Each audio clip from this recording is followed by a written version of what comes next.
छोटू गोनेताना આપણે એ છે દિનેશભાઈ કાયમ યાદ કરે કે તારા બાપુજી બધું મારા બાપુજી બધું બનાવતા ભાખરીનું શાક ને તો અમે લોકો રાહ જોયા કરીએ કે દાદા ક્યારે બનાવે ને અમને ખવડાવે, કારણ કે આખો દિવસ અહીંયા જ દુકાન કરવાની હવાર ના આવે ત્યાં સુધી ગમે ત્યાં વનમાળી કાકાના વાળામાં પણ બધું બનાવતા. દયાભાઈનું બી પુણ્ય સ્મરણ કરીએ.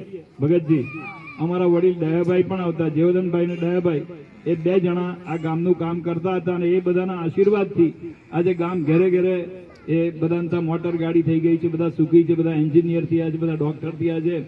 એ બધું આખા ઘરનો આખા ગામનો ઇતિહાસ ગણાવે તો હું કહું કે ભાઈ આની વહુ કયા ગામની છે, આની છોકરી ક્યાં ભણેલી છે, આની છોકરી શું ભણેલી છે, આ શું કરે બધું મને ખબર જ હોય. એટલે અત્યારે તો જે છોકરા બી થાય છે, બીટેક થાય છે, એમટેક થાય છે, ડોક્ટર થાય છે, એ બધું જાણીને મને તો ખૂબ આનંદ થાય છે. રમેશભાઈનો છોકરો એ અમેરિકામાં ગયેલો છે, ત્યાં પણ આગળ વધી રહેલો છે. અમારો સાવન કરે